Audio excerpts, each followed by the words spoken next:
여러분, 새해 신축년 어제가 설날인데 설날 인사를 오늘 여러분 앞에 드리겠습니다. 이 해는 국태민안하고 국민이 편안한 1년이 되도록 여러분과 함께 기원해 마지 않습니다.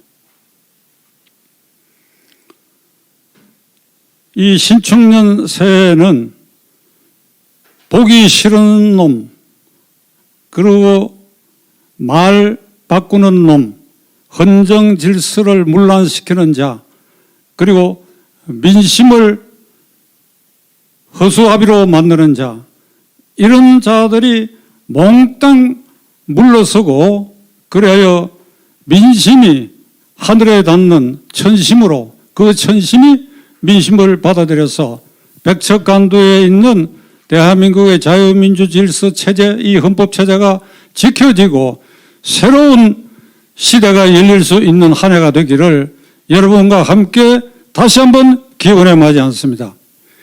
2300년 전 중국의 한비자가 제자들에게 가르치기를 오로지 집권자, 제왕들의 길이 어떤 것이어야 하느냐 한 데 대해서 이렇게 제자들을 가르쳤습니다.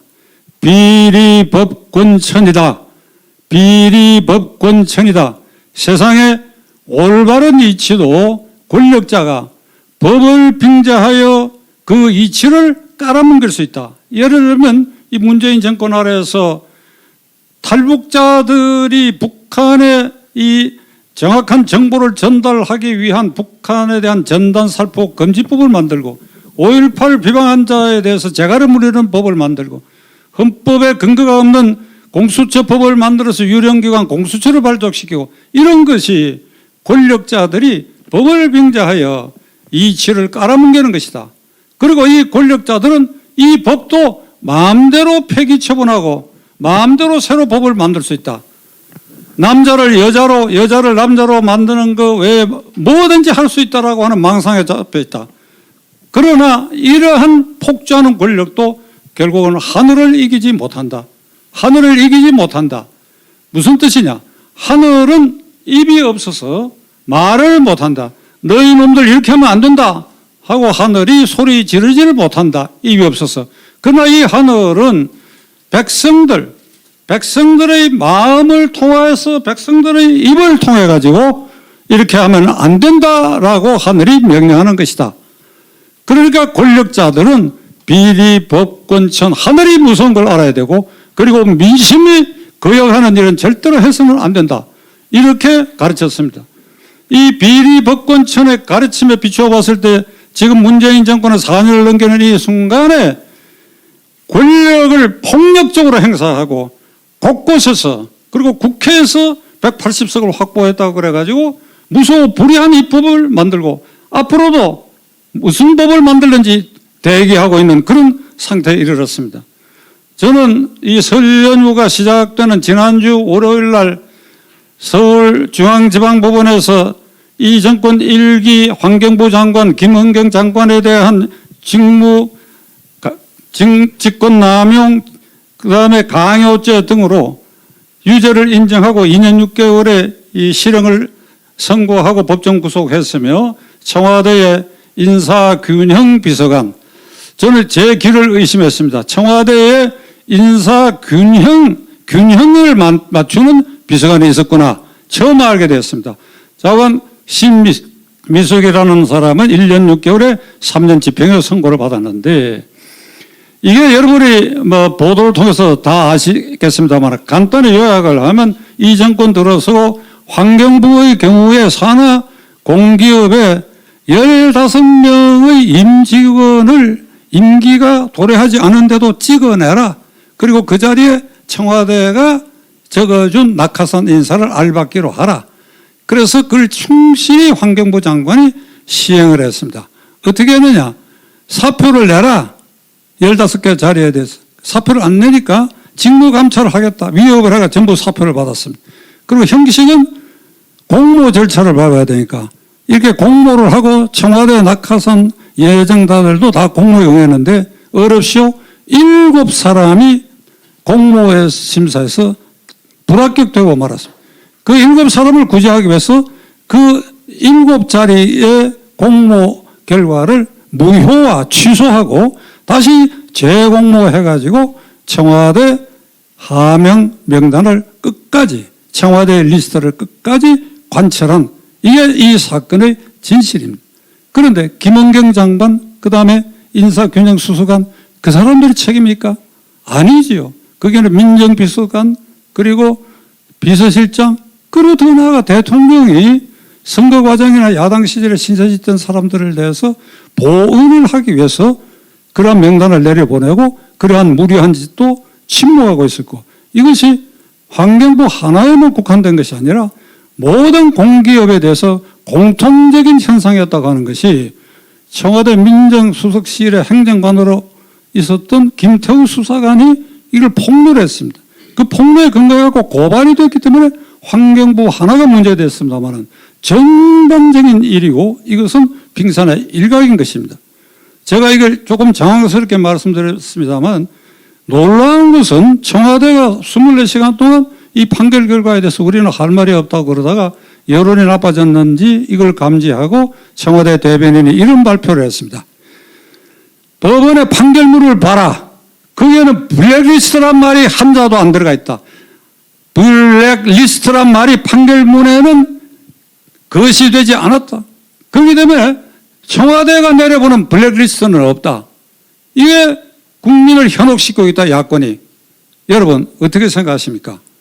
블랙리스트라는 말은 우리가 찍어서 알받기 할 사람 명단과 그리고 거기에 상에서 현직에 있는 사람을 찍어내기 위한 그 명단, 그 명단을 블랙리스트라고 하는 겁니다. 블랙리스트가 작성돼서 그래서 자기들이 필요한 사람을 낙하산으로 내려보라는 이 일련의 과정을 블랙리스트, 정확하게 말하면 찍어낼 사람은 블랙리스트고 알받게 할 대상자는 화이트리스트라고 할 수 있겠죠. 박근혜 대통령이 지금 옥중에 갇혀 있습니다만 박근혜 대통령의 유죄로 인정된 중요한 부분 중에 하나가 문학의 블랙리스트 사건입니다. 이것은 김기춘 비서실장, 조윤선 문화부 장관 등 관련자 40명이 사법 처리를 당한 사건인데 그 문화계의 단체와 그 소속한 사람들 가운데 자유민주 질서를 거역하거나 반대하는 단체와 사람들에 대해서는 정부의 보조금을 삭감하거나 주지 않은 방향으로 실천하라. 그게 이른바 문학의 리스트인데 그것이 대부분 실시가 안 되고 부분적으로 실시된 것 같아요. 그러나 그러한 리스트를 만들었다고 하는 그 자체만으로 박근혜 대통령에게까지 책임을 물었습니다. 제가 왜 이 말씀을 드리냐. 2017년 4월, 5월 10일에 문재인 대통령이 대통령으로 취임하기 바로 직전에 공약 발표장에서 그 무렵은 박근혜 대통령에 대한 수사가 진행되고 있을 때에 이게 문학의 리스트라, 블랙리스트라 그래가지고 온 세상을 떠들썩하게 했습니다. 그때 그는 야당 대통령 후보의 자격으로 이런 말을 했습니다. 이게 있을 수 있느냐. 행정권을, 국가의 권력을 폭력적으로 행사한 이 일은 절대로 용납할 수 없다. 여러분 자료 화면을 한번 보시면 녹이 띈 얼굴로 문재인 후보가 그렇게 갈파한 것이 자료 화면에 등장하고 있습니다. 자, 이랬던 사람들이 판결문에 블랙리스트라는 말이 없다고 해갖고 청와대는 블랙리스트가 없다. 천인공노할 일이지요. 하늘과 사람이 민심과 천심이 같이 분노할 일입니다. 이건 내로남불의 아주 극치 전형을 상징하는 말이고 최근에는 젊은이들 사이에 내로남불이라는 말도 너무 피로감이 있으니까 이삐마바라는 말을 쓴다는 겁니다. 그게 무슨 말이냐? 이 중국 말이냐 했더니 이삐마바, 입은 삐뚤어져도 말은 바로 하라. 이삐마바. 그러니까 이 정권은 내로남불 이삐마바의 극치를 이루고 국가 원수인 대통령이 대통령 되기 직전에 그 앞에 정권에 대단히 가볍고 별 문제가 되지 않는 문학의 리스트라고 하는 걸 쳐들어가지고 앞에 정권 사람들을 대통령을 비롯해서 이렇게 처벌한 것에 비춰본다면 이번에 환경부 리스트를 이런 식으로 호도하려고 하고 법원을 원망한다는 겁니다. 판사들이 왜 이렇게 실형까지 선고하느냐? 그건 관례상 있었던 일이 아니냐? 내부적으로 부글부글 한다고 그래요. 그래서 청와대 대변인이 기껏 한다는 소리가 판결문에 블랙리스트 5자가 없다. 이게 국민을 바보 취급하고 저 같은 사람까지도 이걸 멍청이 취급하는 일 아니겠습니까? 여러분, 여기에 청중이 보이지 않습니다만 이거 타도해야 할 정권 아닙니까? 이게 한 가지만으로도 우리는 용납할 수 있겠습니까? 김명수 대법원장은 이 설이 시작되기 전, 그러니까 지난 수요일이죠. 수요일까지는 사표를 내지 않겠느냐라고 일부에서는 그렇게 전망했습니다만 그는 꿋꿋이 그 자리를 버티고 있고 오늘 토요일 연휴 기간의 토요일인데도 불구하고 오늘 아침에 오전 중에는 대법원 앞에서 김명수 물러서라고 하는 시위가 있었다고 합니다. 한마디로 김명수 대법원장은 그로 인해서 대한민국 사법부가 똥칠을 하고 있고 해외 토픽을 장식하고 있으며 왜 장식하느냐? 대법원장이 정권의 입맛에 맞도록 판사를 징계 회부한 것도 아닌데 사표를 수리하지 않고 탄핵에 몰아넣어가지고 탄핵의 재물, 탄핵의 뇌물로 정권에 바친 이런 대법원장이 OECD 가맹국 35개국에서 이런 대법원장이 있을 수 있느냐? 아주 창피하게 짝이 없습니다. 지금 우리는 국내에 갇혀서 있는데 실제로 외국에 나가보면 이게 도쿄에서 워싱턴에서 런던에서 이게 대한민국을 비우는 소리, 이 사법부를 비우는 소리가 아니야. 제 의견은 지금 천지가 진동하듯이 들리고 있습니다. 맹자가 이런 말을 했습니다. 소인배는 자리를 얻으려고 안달하고 일단 자리를 얻고 나면 이번에는 그 자리를 놓칠까, 잃을까 두려워서 무슨 짓이든지 하고 만다. 자리를 얻기 위해서 안달하고 수단 방법을 안 겨뤄서 자리를 획득하고 나서는 그 자리를 지키기 위해서 발부둥 치면서 무슨 일이든지 저지르고 만다. 이게 소인배다. 대법원장은 아주 전형적인 소인배다.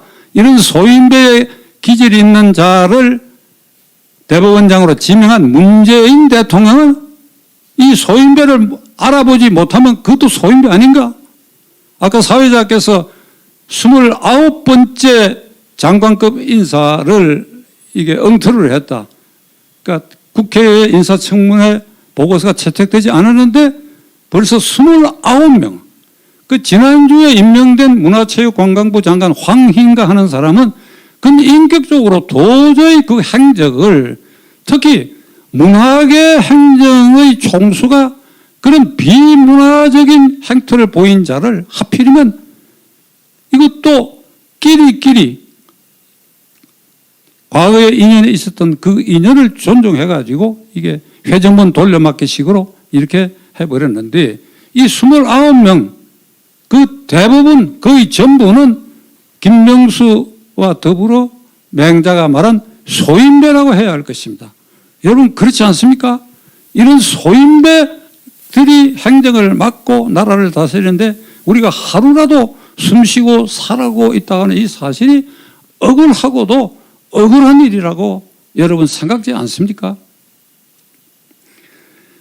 이제 이 정권은 한 걸음 더 나아가지고 임성근 부장판사를 탄핵을 시켜서 재미를 봤다고 생각했는지 이 여당 내에 사법행정위원회를 만들어 가지고 판사들을 그 검색대 위에 올려 가지고 지금 이 정권 실세들과 관련된 일련의 사건, 울산시장 부정선거 사건, 그 다음에 월성 원전 1호기 경제성 조작 사건 등 이런 일련의 사건들을 맡고 있는 판사들에 대해서도 여차하면 임성근 부장판사처럼 탄핵에 회부할 수 있다라고 하는 위협을 하기 위해서 사법행정위원회라까지 만들어가지고 공공연하게 이 사법부를 압박하는 사태까지 이르렀습니다. 이 정권 눈에는 보이는 게 없어요. 뭐든지 할 수 있다라고 하는 망상에 잡혀 있는데 이 일을 우리가 어떻게 해야 할 것입니까? 문재인 대통령은 헌법적 공약, 취임 때 헌법에 서하고 한 약속 중에 많은 게 있는데 인사에 관해서 한 약속은 나를 비판하고 반대한 사람 가운데도 훌륭한 인재는 이게 모시겠다. 이러면 당평책을 쓰겠다고 했는데 지난 4년여 동안에 단 한 건의 단평 인사도 한 일이 없다. 삼고초려해서 모시겠다고까지 했어요. 삼고초려. 거절하면 3번 이상 찾아가겠다는 것인데 단 한 건도 일고초려도 한 일이 없고 전부 이런 주변에 소인배들만 거두어가지고 이 인사를 행했다. 이거 도저히 우리 국민이 용납할 수 없는 일. 이 정권은 결국은 국회를 완전 장악했고 사법부도 완전히 장악했습니다. 이래서 눈에 보이는 것 없이 자관 할 수 있는 모든 일은 폭력적으로 정권의 폭력을 마음대로 휘두르는 정권으로 지금 전락하고 말았습니다. 이들은 민심도 두렵지 않고 그리고 국가가 망하든 말든 내 기득권만 유지하면 수단 방법을 가리지 않고 정권을 유지 연장해야 되고 다가오는 4월 7일 서울 부산 시장 선거도 이기기 위해서는 무슨 짓이든지 할 수 있다. 이렇게 되어 있습니다. 안보 문제를 김정은이에게 바치겠다 하는 얘기는 많은 얘기들이 있었기 때문에 저는 생각했습니다. 오늘의 결론은 저는 이렇게 내리고자 합니다. 자, 이 정권은 이치도 법률로 깔아뭉개고 그 법률도 권력으로 마음대로 폈다 켰다 하면서 하늘 무서운 줄 모르고 민심을 거역하는 이 일을 계속하고 있는데 하루라도 이 정권을 종식시켜야 됩니다. 재작년에 10월 3일 광화문 광장에 100만 명이 모였습니다. 만일 오늘이 토요일인데 내일 이 방송을 통해서라도 내일 우리가 광화문에 모입시다. 이 코로나로 광화문 광장이 정권에 장악되지 않았다고 한다면 내일 광화문 광장에 모입시다. 이렇게 우리가 호소한다면 누구 말씀대로 300만 명은 모일 것이다. 300만, 재작년에는 100만 명이 모였는데 300만 명이 모일 것이다. 300만 명이 모이면 어떤 일이 벌어지느냐.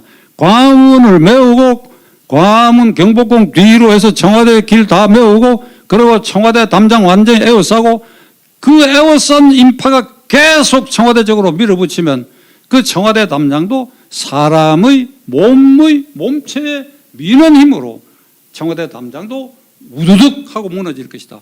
그러면 본관이 무너지고 관저까지 무너질 수가 있다. 그러면 문재인 대통령과 그 실세들은 어떻게 되느냐. 그래서 탈출해야지요. 어디를 탈출하느냐.